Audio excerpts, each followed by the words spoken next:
ॐ कृष्णाय वयं नमः। श्रीमद् भगवद गीता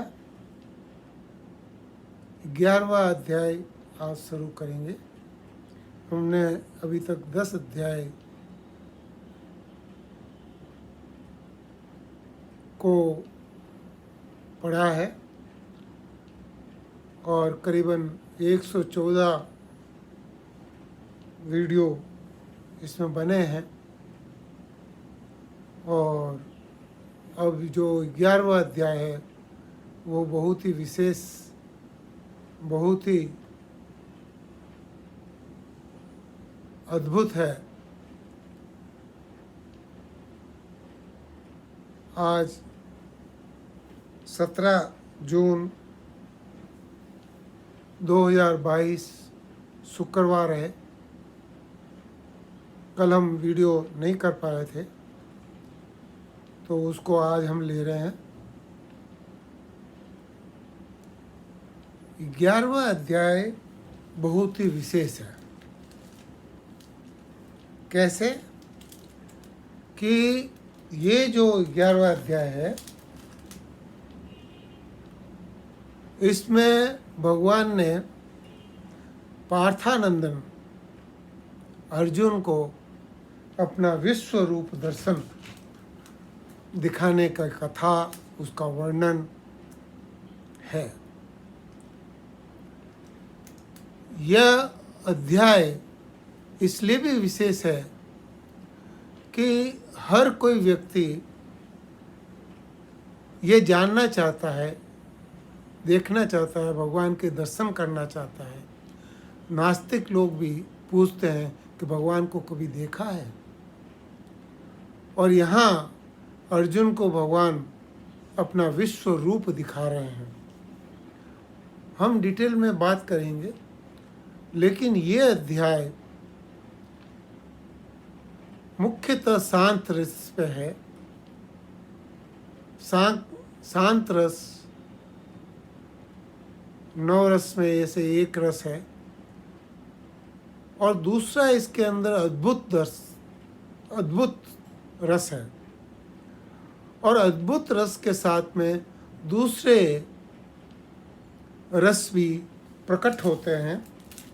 अतिथि के रूप में ज्ञानेश्वर महाराज ने ज्ञानेश्वरी में इसका बहुत सुंदर वर्णन किया है।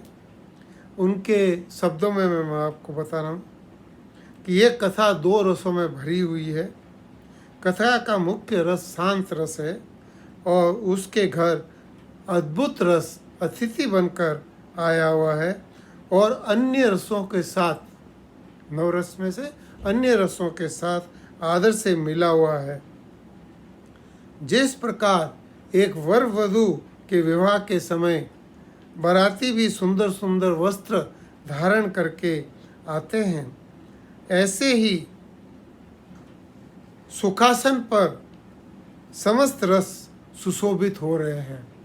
ये अध्याय है जिसमें सारे रस अपने श्रेष्ठ आभूषणों के साथ मन को प्रसन्न कर देते हैं। कई लोग तो कहते हैं कि हम 11वां अध्याय पढ़ा, उसको पढ़ते पढ़ते हमें आंसू आ गए।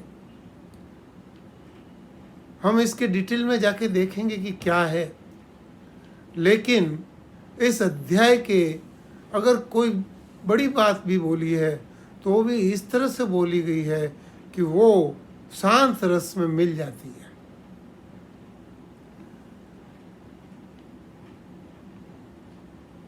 इन दोनों रसों का मिलन हुआ है। जैसे कि गंगा यमुना जब मिलती है तो दोनों का रंग अलग अलग होता है और वो मिलती है तो, और ये गंगा और यमुना और इसी का तीसरा सरस्वती जो है, गीता को सरस्वती मान ले तो यहाँ पर गीता और ये दोनों रस मिलके ये त्रिवेणी बन जाता है। ये प्रयागराज है, यहाँ पर भगवान के दर्शन होते हैं।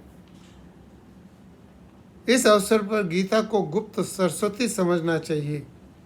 अध्याय को मानो त्रिवेणी का संगम कहा गया है। ये बड़ी विशेष बात है। इसको भगवान का विश्राम स्थल भी बोला है। ये अध्याय जो है ये भगवान का विश्राम स्थल है। यहाँ भगवान कम बोलते हैं और अर्जुन ज़्यादा बोलता है। तो ये जो चीज़ है ये यहाँ पर ये बड़ी ही विशेष बात है। आगे ज्ञान देव महाराज जी बोल रहे हैं गीता की कैसी महिमा है। गीता की महिमा और तो महात्म्य अगर तो आपने सुना होगा, लेकिन ये क्या कर रहे हैं यहाँ पर, वेदों को जो प्रतिपादित देवता परमात्मा का शब्द है और वो कृष्ण है। कृष्ण ही इसके प्रतिपादित वक्ता हैं वेदों के, और वो ही इस गीता ग्रंथ को सुना रहे हैं उनकी भाषा में। इसका अर्थ गौरव इतना अधिक है कि समय शंकर इसका अवलोकन नहीं कर सकते। अब यहाँ पर शंकर का नाम इसलिए लिया कि शंकर भगवान को तो श्री कृष्ण राम परमात्मा इसमें हर समय उनका मन लगा रहता है और उसके अंदर उन्होंने अपना सब कुछ त्याग दिया है। तो इसलिए शंकर का विशेष बात आई है। रामायण में, रामायण की जो बात होती है उसमें शंकर पार्वती को रामायण कथा सुनाते हैं, लेकिन गीता के इसके अंदर शंकर भगवान भी नहीं आए। ये कृष्ण खुद बोल रहे हैं। तो ये जो है इसका शंकर भी आंकलन नहीं कर सकते। अतः जीव भाव से इसकी वंदना करना ही समाचीन है। इसलिए हम जैसे लोग, जो हमारे ऊपर तो कई आवरण हैं, तो हम जो से लोग अगर सिर्फ प्रार्थना कर ले तो यही हमारे लिए बहुत है।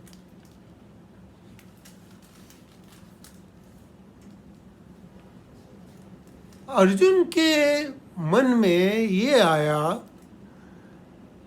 कि भगवान ने आखिर में 10वें अध्याय के अंदर ये बोला कि इन सब विभूतियों से तेरे को क्या लेना देना है। जब मैं ही तेरे सामने खड़ा हूं तो तू मेरे ऊपर ही ध्यान लगा ले। ये जब कहा और विश्व रूप का पूरा दर्शन पहले वर्ल्ड टूर भगवान ने करा दिया था, तो उनको लगा कि मैं विश्व रूप दर्शन भगवान का देखूं। भगवान को मैं कहूं कि मेरे को पूरा आपके अंदर विश्व रूप दिखाइए। लेकिन उसको शंका थी। शंका क्या थी कि मैं भगवान का प्रिय हूं, भक्त हूं, ये तो भगवान ने भी बोला और मैं मानता हूं, लेकिन मैं लक्ष्मी जितना तो प्रिय नहीं हूं। लक्ष्मी ने भी कभी इसका आग्रह नहीं किया। मैंने भगवान की सेवा की है, लेकिन गरुड़ के जैसी सेवा तो मैंने भी नहीं की होगी। गरुड़ ने भी कभी नहीं पूछा। सनकादिक हमेशा भगवान का भजन करते रहते हैं, चारों भगवान का भजन करते रहते हैं। उन्होंने भी कभी भगवान से विश्व रूप दर्शन की बात नहीं की। और मैं अब भगवान को अगर विश्व रूप दर्शन की बात करूं, वो मेरे को दिखा पाएंगे, नहीं दिखा पाएंगे, इस तरह की बहुत सारी शंकाएं अर्जुन के मन में हो गई। और ये हुआ कि मैं इनको एकदम कैसे पूछूं।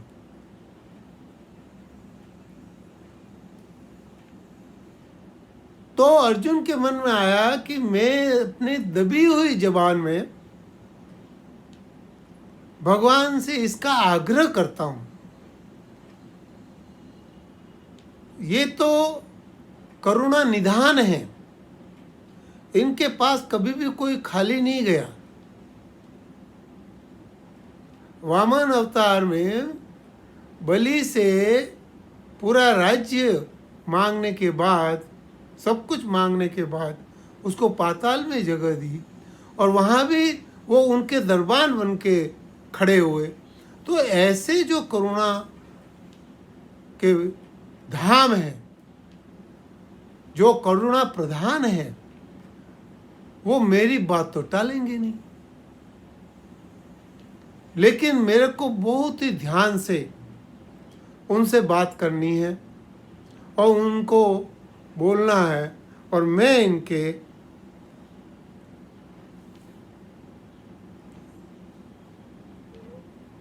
बोले कि आप हे भगवान कृष्ण पांडवों की सुरक्षा के लिए जंगलों में दौड़े चले गए, लाक्षागृह से मेरे को सुरक्षित बचा लिया, और अभी इसके अंदर भला कैसे चुप्पी साध सकते हैं। अब मैं उनको कहूँगा कि मेरे को ये दर्शन करना है तो दर्शन वो करवा ही देंगे। स्नेह के साक्षात अवतार हैं अर्जुन। इस स्नेह का मानो अच्छा खाद्य पदार्थ है, और इसी प्रकार उत्तम योग होने के कारण भगवान से वो बोले कि मैं विश्व रूप दर्शन की बात भगवान से करता हूँ। तो भगवान से विश्व रूप दर्शन की बात कैसे करते हैं वो हम थोड़ा समझें। पहले इस श्लोक में भगवान क्या बोलते हैं तो सुनो। ओम श्री परमात्मने नमः। श्रीमद् भगवद गीता अथेकादशोऽध्याय। अर्जुन उवाच मदनुग्राय परमं गुह्यमध्यात्मसंजितं यत्त्वयोक्तं वचस्तेन मोहोऽयं विगतो मम।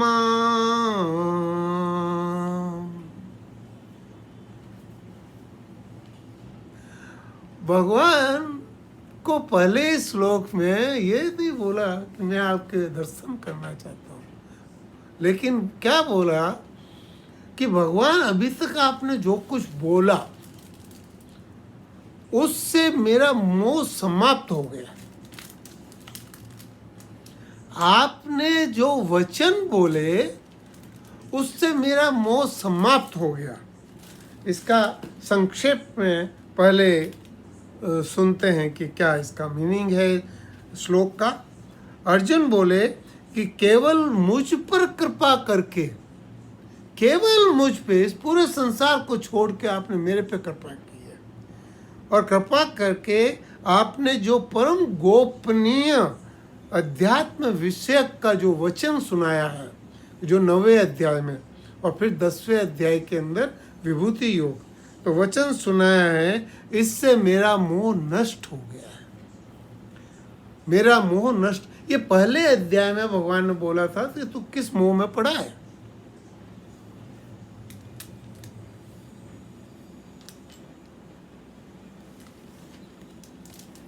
ज्ञानदेव जी महाराज बोल रहे हैं कि हे कृपा निधि, जो बात शब्दों द्वारा व्यक्त नहीं की जा सकती उसे आपने मेरे लिए ऐसा स्वरूप प्रदान किया कि वाणी के द्वारा मैं समझ में आ सकता।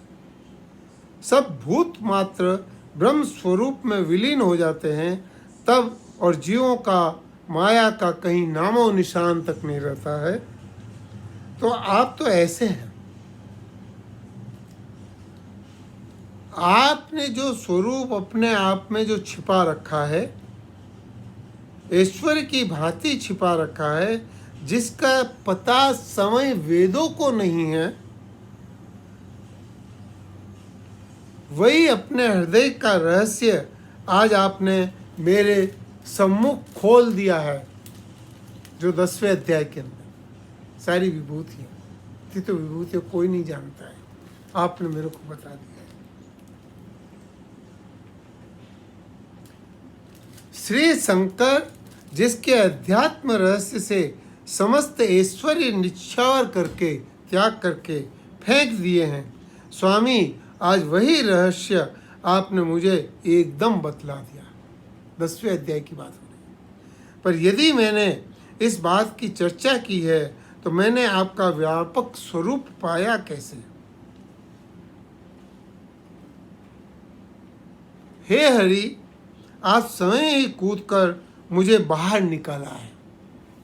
मैं इस मोह जाल में फंसा हुआ था, चारों तरफ से मैं मोह जाल में फंसा हुआ था। मेरे साथ देह अभिमान लगा हुआ था और संसार में अर्जुन नाम का मैं एक पुरुष हूँ, इस तरह का मेरे इसके अंदर बात आ गई। और कौरवों को जो मैं अपने स्वजन बोलता था या जिसको गोत्र नाम से मैं बोलता था, उस गोत्र के मोह में मैं पड़ गया हूँ और मैं उन्हें मारूंगा, इस प्रकार मैं पाप में लिप्त हो जाऊंगा, ऐसा मेरा विचार था। आपने मुझे जगा दिया, अब वो विचार मेरा खत्म हो गया। हे देव, अभी तक मैं सच्ची बस्ती को परित्याग करके झूठे नगर में रह रहा था। वो जो गोत्र था और जिसको मैं अपने स्वजन मानता था, वो झूठा नगर था। कपड़े के सर्प में वास्तव में मिथ्या नकली था। वो सांप जो था वो कपड़ा का बना हुआ था, वो मिथ्या था। और लेकिन मिथ्या होते हुए भी मैं उसकी भावना में ऐसा पड़ गया कि मेरे को लगा कि मेरे सारे शरीर में जहर भर गया है और मिथ्या भावना भर गई है। सचमुच सर्प ने मुझे डस लिया है और इसलिए सचमुच विष की लहरें चढ़ी हुई है। जीवन व्यर्थ ही जीवन लीला समाप्त कर रहा था। उस समय आप आ गए। जैसे एक सिंह होता है, वो कुएं के अंदर जाकर देखता है तो एक दूसरा सिंह दिखता है, वो दहाड़ता है और वो कूदने की कोशिश करता है कि उसको जाके मार दूं।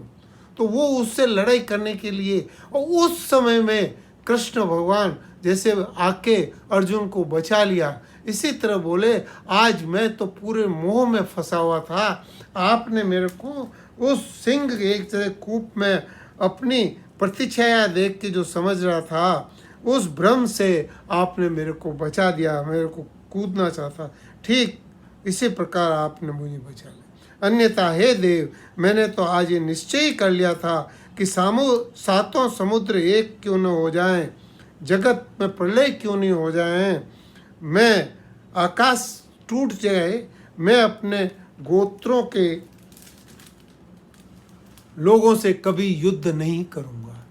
ये मेरा विचार था, लेकिन ये मेरा विचार झूठा साबित हुआ।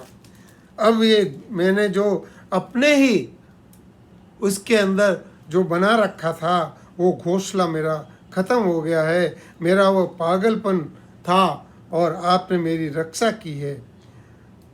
आपने जैसे एक बार जलते हुए लक्षागृह में मेरी रक्षा की थी, उस समय तो मेरा शरीर जल रहा था, इस समय मेरा मन जल रहा था और मेरे मन को आपने इस मोह से विगत कर दिया।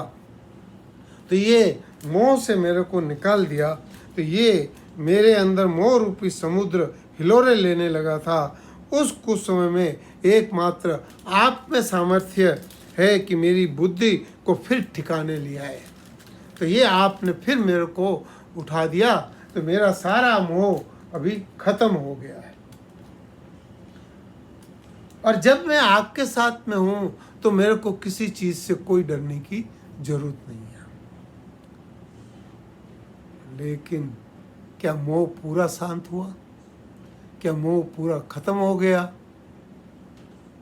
तो यहाँ ज्ञानदेव जी महाराज बोलते हैं कि नहीं, अभी भी मैं समझता हूँ कि मैं अर्जुन हूँ और मैं आपका दर्शन कर सकता हूँ।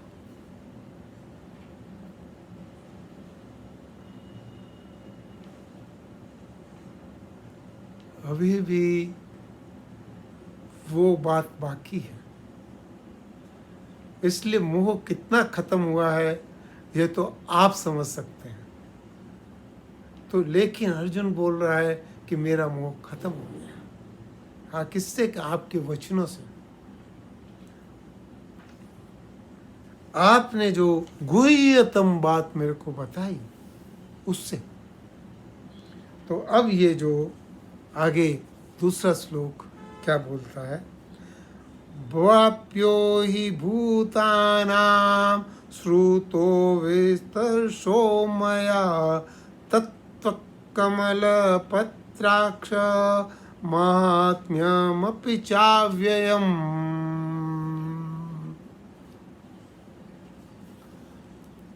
अब अर्जुन भगवान को क्या बोलते हैं?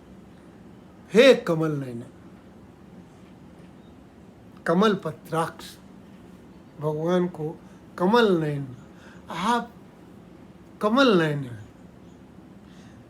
संपूर्ण प्राणियों की उत्पत्ति और विनाश का आपने बताया कि आप भी उसकी उत्पत्ति करते हैं, आप भी उसका विनाश करते हैं। मैंने विस्तार पूर्वक आपके सुना, आपने जो कुछ कहा वो मैंने सुना, और आपका अविनाशी महात्म्य भी सुना। आपका जो अविनाशी रूप है, अविनाशी रूप जो है, उसको भी मैंने सुना, बहुत अच्छे से सुना। हे भगवान, आज मुझे सम्यक ज्ञान प्राप्त हो गया।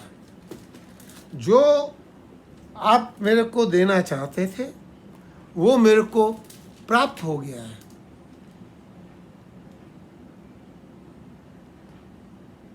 उस माया का स्वरूप आपने मुझे स्पष्ट करके बतला दिया है, और ये मेरी माया दूर करके मुझे पर ब्रह्म के स्थान का दर्शन करा दिया। आपने उस पर ब्रह्म, आपने बोला ना वो मेरा धाम है, तो आपने उसका दर्शन करा दिया। लेकिन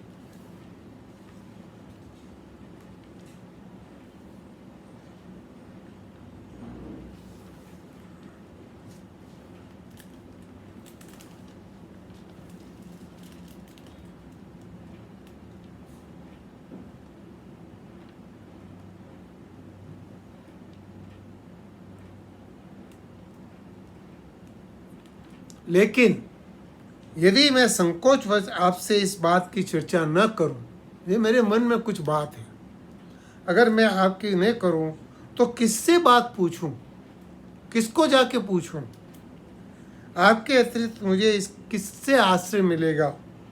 यदि जल में निवास करने वाले जीव अपने मन से इस बात का संकोच करे कि अमुक क्रियाकलाप से जल को कष्ट होगा, अथवा बालक यदि हठपूर्वक स्तनपान की याचना न करे तो उसके लिए जीवन धारण करने का क्या उपाय है? और आप तो गौ माता है, मैं आपका बछड़ा हूँ, और मैं आके जब आपके स्तन लगाता हूँ तो आप मेरे को दूध के लिए कैसे मना कर सकते हैं? इस तरह से मैं आपसे कुछ बात करना चाहता हूँ। भगवान, मैं आपसे कुछ कहना चाहता हूँ। तो भगवान बीच में बोल पड़े, हे पार्थ, ये व्यर्थ में तुम विस्तार ये क्यों कर रहे हो? इन सबको छोड़ो, तुम साफ साफ बताओ कि तुम्हारी इच्छा क्या है। साफ साफ बोलो। तो अर्जुन क्या बोल रहे हैं? तीसरा श्लोक,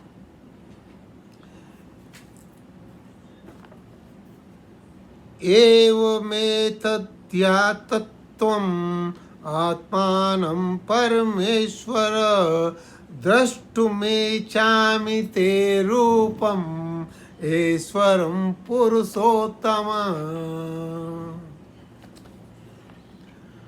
भगवान, आप में ही सामर्थ्य है और आप ही ऐश्वर्यवान है। मैं आपसे नहीं पूछूं तो किससे पूछूं? तो बोले, हे पुरुषोत्तम, आप अपने आप को जैसा कहते हैं वह वास्तव में ऐसा ही है, जैसा आपने 9वें अध्याय में 10वें अध्याय में बोला, आप वैसे ही हैं। हे परमेश्वर, आपके ईश्वर रूपी संबंध को मैं देखना चाहता हूँ। अभी तक आपने ये बोला कि ये सब अंतर चक्षु से देखो, अब मैं इन आंखों से देखना चाहता हूँ आपके उस रूप को, जिस रूप का आपने इतना वर्णन किया, जो शब्दों से मेरे अंदर बैठ गया, उस रूप का मैं दर्शन करना चाहता हूँ। ज्ञानेश्वर महाराज क्या कहते हैं, देखिए। हे महाराज, आपने मुझे जो ज्ञान उपदेश दिया उससे मुझे समाधान तो प्राप्त हो गया है।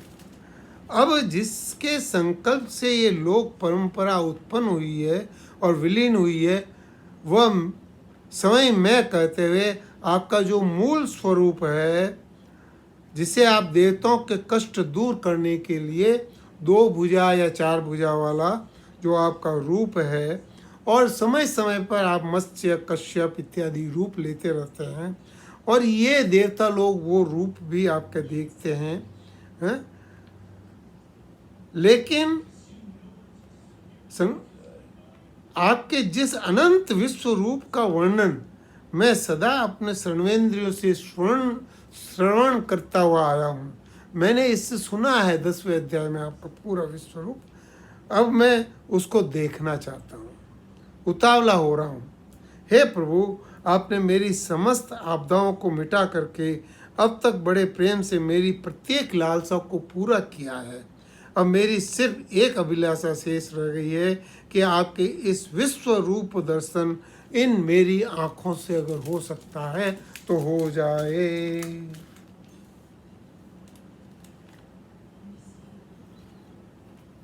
ये अगर जो शब्द आ गया,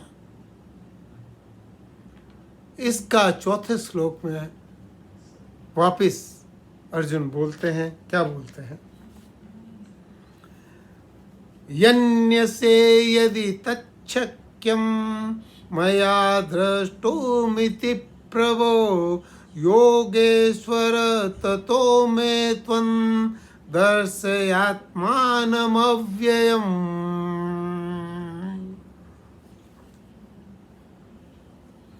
अब अर्जुन ने कहा, मैं शंका छोड़ के अच्छी तरह से बता दूं कि मैं क्या चाहता हूं। बोले, हे प्रभु, मेरे द्वारा आपका जो ऐश्वर्य रूप देखा जा सकता है, अभी यहाँ पे इसको शंका है कि क्या मैं देख पाऊंगा कि नहीं देख पाऊंगा। तो बोलते हैं, ऐसा अगर आप मानते हैं, अगर आप ये समझते हैं कि ये मैं देख सकता हूँ, तो हे योगेश्वर, आप अपने उस अविनाशी रूप को मुझे दिखा दीजिए।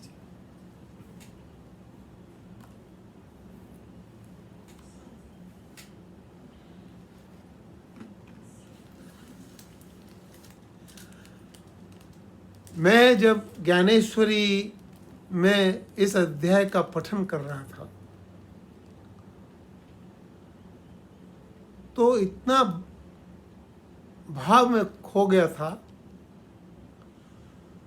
कि मेरे को समय का या क्या है क्या नहीं है कुछ भान नहीं रहा। शब्दों में इतना रस था कि मैं समझ ही नहीं पाया कि इसको कैसे बात की जाए, इसकी कैसे किया जाए। तो यहाँ पर ज्ञान देवी महाराज कैसे बात कर रहे हैं, परंतु हे सांघिल, इस विषय में शंका है। यह बात मैं समझ नहीं जानता कि आपके विश्व रूप दर्शन की मेरे में योग्यता है कि नहीं है। और अगर आप ये पूछते हैं कि भाई ऐसा क्यों बात कर रहे हो,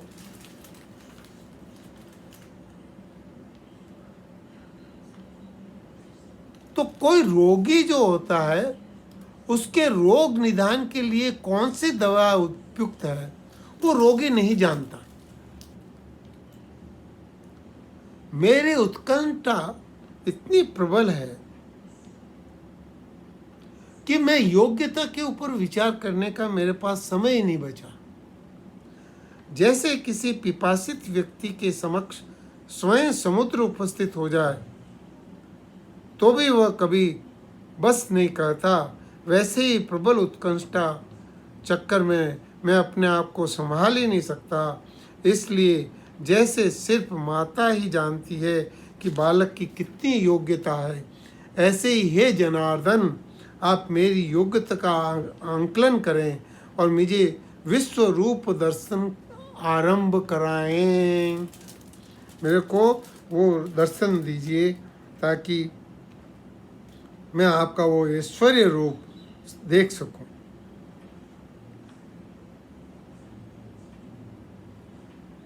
आप वो हैं जो दान देते समय पात्र अपात्र का ध्यान भी नहीं रखते, विचार भी नहीं करते। मोक्ष जैसी पान वस्तु आपने अपने कट्टर शत्रुओं को दे दी।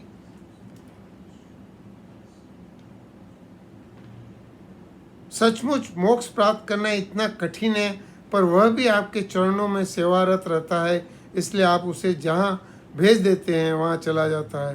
पूतना स्तन में विष भरकर आपको दूध पिलाने के बहाने मान डालने के लिए आई थी, उसे भी आपने संकादिक की भांति सायुज्य मुक्ति का रसास्वादन कर दिया। फिर हमारे राजसूय यज्ञ में तीनों लोकों के सभासदों के सामने सैकड़ों दुर्वचन करने वाले शिशुपाल को हे गोपाल आपने अपना पद प्रदान कर दिया।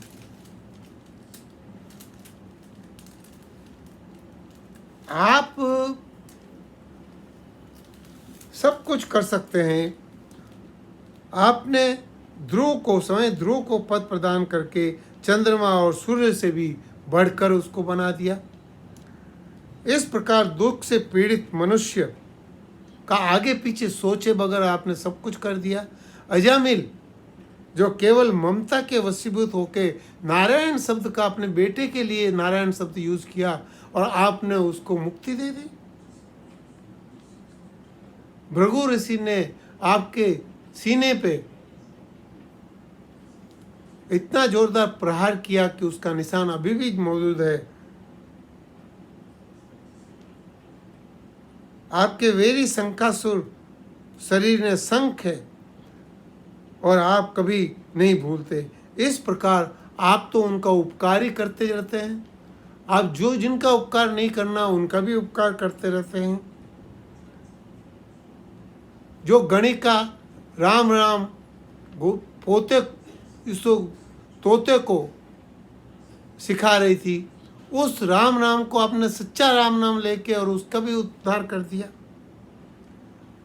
इस प्रकार झूठे बहाने निकालकर आप स्वेच्छा से बलपूर्वक मुक्ति प्रदान और दान के बहुत सारे पल्ले क्या कहाँ सुनाऊं मैं आपको, क्या क्या सुनाऊं। इसलिए मैंने आपसे जो कुछ दिखलाने की विनती की है, हे देव निसंदेह आप वो मुझे दिखलाई, किंतु पहले आप उसे देखने की योग्यता मुझ में उत्पन्न कर दें। बोले मेरे में उत्पन्न कर दो। यदि आपका विश्व रूप देखने की योग्यता मेरी आंखों में है तो प्रभु आप मेरी लालसा पूरी करें। अगर है तो लालसा पूरी करें, नहीं है तो मेरे को योग्य बना दें। तो ये ऐसा करके और इस तरह से दयामर्द लबालब शब्दों से और इस तरह से वो अर्जुन ने भगवान कृष्ण से विनती की और भगवान कृष्ण अगले श्लोक से बोलेंगे और अगले श्लोक में कैसे उन्होंने अर्जुन को दर्शन कराया या नहीं कराया या क्या हुआ, ये हम अगले विवेचन के लिए छोड़ देते हैं। लेकिन इसका अध्याय का कोई काट नहीं है। ये अध्याय सुनने का है।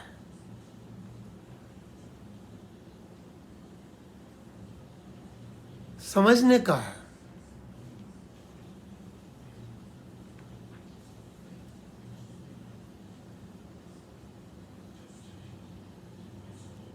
मैं क्या बताऊं, इसको आप धैर्यपूर्वक सुने, शांति से सुने और इसको देखें कि भगवान यहाँ पर क्या कहेंगे। तो इस तरह से अर्जुन ने अपनी इच्छा भगवान के सामने प्रस्तुत की और भगवान को कहा कि आपका ये विश्व रूप मैं देखना चाहता हूँ। यहीं पर मैं अपनी वाणी को विश्राम देता हूँ।